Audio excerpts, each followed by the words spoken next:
Today we're going to be doing a lesson dictation video, and we're going to be focusing on words that have beginning blends. And to help us out today, we have Owen. Owen, would you please point to number 1? We'll know we're going to be using a beginning blend in these words because you'll notice that underneath the first line there are 2 smaller lines, and that indicates that we're going to be using 2 consonant sounds to make one blend. Owen, would you also point to number 2, please? You'll notice that there's a squiggly line underneath the third line in number 2, and that simply means we'll be using a digraph like TH or SH to finish that word. And finally, would you point to number 5, Owen? You'll notice that there's a combination of a squiggly line and a smaller line under that first line, and that simply means that we're going to have a blend that includes a digraph and one more consonant sound. Okay, Owen, are we ready? Yes. All right, Owen, would you please write your first name on your sheet, please? Now, as Owen's writing, you'll see that he's writing with a blue marker. Normally we would be writing with a pencil, but for this video, we're just going to be using a marker so that you can see the words a little bit better. All right, the normal routine we use when we do lesson dictation is before we write the word, Owen will pound out the word or pound out the syllable that he hears in the word, and then what he's going to be doing is he's going to be finger tapping each sound of that word and then writing the word. All right, so let's begin. Owen, the first word I'd like you to pound and then finger tap is the word brass. Like a trumpet is made of brass. Brass. Brass. And then pound it one more Brass. time. Now, Owen, you can write that.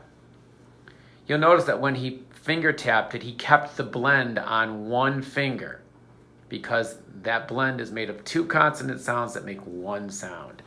All right, very good. Now, if you're the teacher watching this video, normally a teacher will check the word, make sure it's spelled correctly, and provide any assistance if necessary. But Owen, you did spell the word brass correctly, and remember to include that double final consonant at the end of a single syllable word that has a short vowel sound. So can you rewrite the word brass in the rewrite column, please?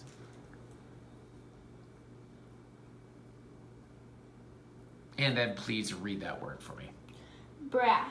Very nice. Let's try the second word. I'd like you to listen to the word and then pound and finger tap it. The word is crash. Don't crash the car. Crash. Crash. Crash. Crash. Very good. Now you may write it.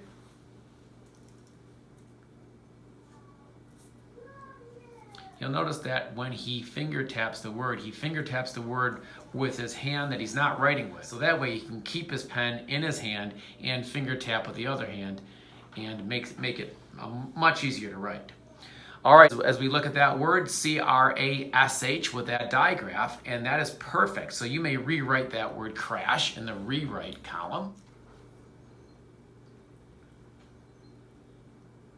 Let's try the third word. The word is drip.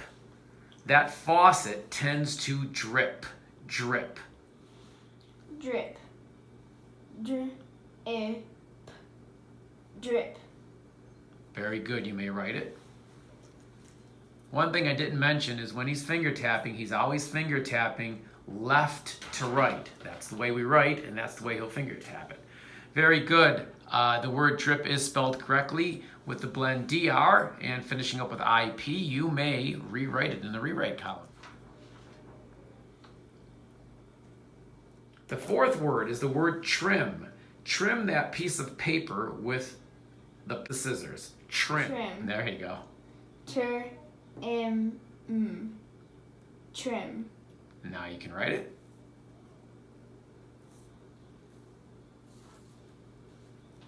All right, very good. A teacher checks his word and now gives him permission to rewrite it in the rewrite column. Very good. You can rewrite trim. And it's always a good idea to ask students to reread the words in the rewrite column. You can start from the top, you can start from the bottom, or you can call out a number randomly. Owen, would you please read all the words that you wrote in the rewrite column, starting from number 4, moving back up to number 1. Trim, drip, crash, and brass. Great. Let's do the 5th and final word. The word is shred. Please shred the paper. Shred. Shred. Shred. Shred. Now he sees in number 5 he's going to have to use a digraph plus another consonant to make that blend, because he sees that squiggly line and the smaller line. So you can write the word shred. S-H-R-E-D. Very good. You may rewrite it. Good job. And you can reread these words, starting with number 1, going all the way to number 5, please. Brass, crash, drip, trim, and shred. All right, we're going to be starting the sentences next. Owen, would you please point to that picture of the mountain on sentence number 1? That's just a visual to help you remember that when you begin a sentence, you always have to begin with a capital letter. Owen, would you please point to the second line in number 1? You'll notice that there is a double line there, and there's also a double line at the 5th line, and that simply means we're going to be using a red word in that space. Red words are simply high-frequency words that aren't spelled the way words are normally spelled. You just have to memorize them, and we'll be using red words in those spaces. And finally, Owen, would you please point to the end of that sentence? You'll see a box, and in that box, we're going to put an ending punctuation. If we were to write a sentence, a period would go in there.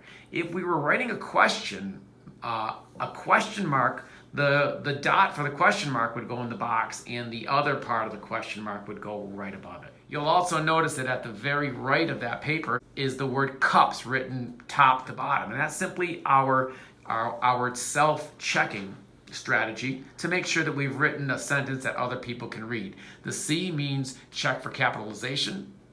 The U means underline each word lightly as you reread it. Now, normally the U would stand for understanding, but for our class, we're going to be using the U to stand for underlining each word lightly as you reread it to make sure that you've actually written every word you planned. The P stands for punctuation, checking to make sure you've either used a period or a question mark correctly. And finally, the S stands for spelling, making sure that you've spelled each word correctly. So we'll show you how to use the word cups after he writes his sentence. Okay, are you ready? Mm-hmm. This time, instead of finger tapping each word, Owen's going to just pound the syllables that he hears in the sentence. And if he needs to, as he's writing, he can finger tap a word if he needs to really concentrate on the individual sounds. But for now, I'm going to dictate the sentence to him, and he's just going to pound out the syllables he hears. So Owen, the sentence I'd like you to write is, drop the trash in the can. I'm going to pound it first, and then I'm going to have him do it. Drop the trash in the can. I'll do it again. Drop the trash in the can. Would you please now pound out the syllables in that sentence? Drop the trash in the can. Drop the trash in the can. All right, you may now write your sentence. Drop the trash. I love the way Owen is whispering the words as he's writing. That's a very smart thing. Good writers do that. Can.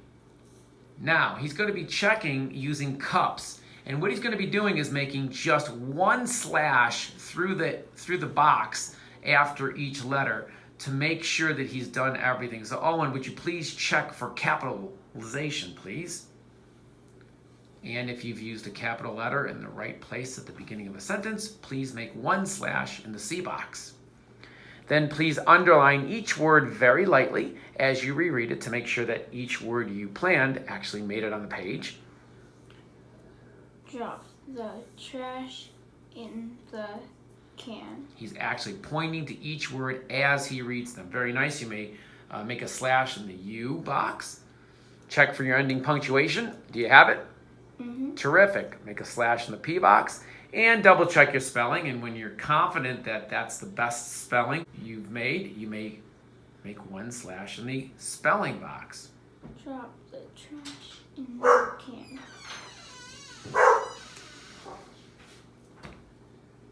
All right. At this point, I'm going to ask Owen to rewrite the sentence the way we normally write it without separate lines. And then he's going to go through cups one more time with his rewritten sentence just to make sure he's used correct capitalization, he's checked to make sure he wrote every word, he's used ending punctuation and proper spelling. So Owen, you can rewrite the sentence, drop the trash in the can.